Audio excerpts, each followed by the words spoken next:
Pemirsa, terima kasih Pian masih bersama kami. Berita selanjutnya mengabarkan pada Musyawarah Nasional kedua Panti Sosial Asuhan Anak atau PSAA, Lembaga Kesejahteraan Sosial Anak atau LKSA Indonesia yang diselenggarakan di Hotel Best Western, Jalan Ahmad Yani, Pal 4,5 Banjarmasin, yang diselenggarakan mulai 7 hingga 9 Oktober 2022, akhirnya terpilih secara aklamasi Bupati Tanah Bumbu sebagai Presiden Anak Yatim se-Indonesia.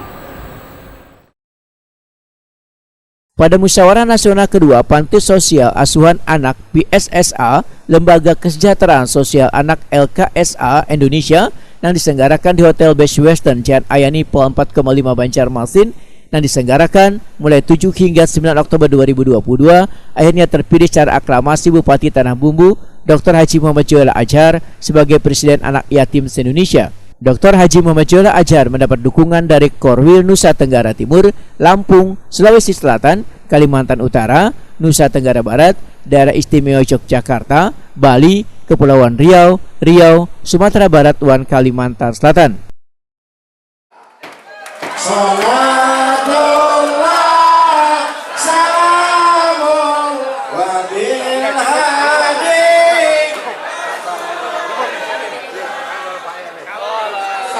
Dulu baru memilih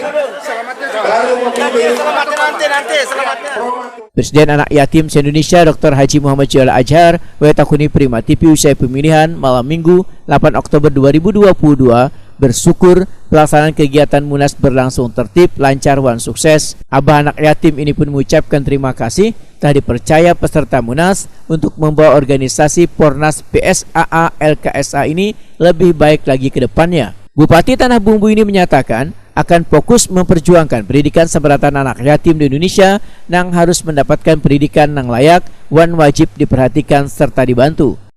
Ya, pertama kita kan sudah komitmen nih dalam Munas ini bahwa insya Allah ke depannya akan semakin dibenahi, terutama organisasi karena ini sekali se-Indonesia kan. Kemudian kemarin Ketua Komisi 8 sudah berjanji dan Dinas Sosial. Habis ini kita akan ketemu di Jakarta untuk membahas kira-kira apa yang akan kita lakukan, baik yang berkaitan dengan pelanggaran maupun hal-hal penting dalam konteks artinya memberikan solusi terhadap anak kita, anak yatim.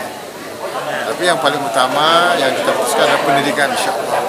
Jadi sekolahnya makin diperhatikan, harapan kita mereka menjadi sarjana-sarjana yang pasti nanti menjadi generasi tangguh lah masa depan. Menurut Haji Muhammad Joela Adjar, berdasarkan data ada 4 juta anak yatim di Indonesia, tapi yang terakomodir hanya sekitar 12 ribuan. Sehingga kedepannya persoalan itu akan menjadi bahasan secara nasional untuk mengambil langkah mengakomodir keberadaan jutaan anak yatim wan kaum duafa tersebut. Gimana mengatasinya Pak untuk mereka bisa terakomodir? Maka kita akan segera rakor untuk menetapkan apa langkah-langkah yang kita lakukan bersama. Insya Allah se-Indonesia. Salah satunya mungkin untuk kebijakan pusat Pak ya? Iya, jadi kan ini akan ada kebijakan nasional dan akan kita lakukan di seluruh Indonesia. Nanti kita akan ke pusat Jakarta bersama-sama, yang mungkin di Banjarmasin, ya terserah teman-teman. Insya Allah se-Indonesia.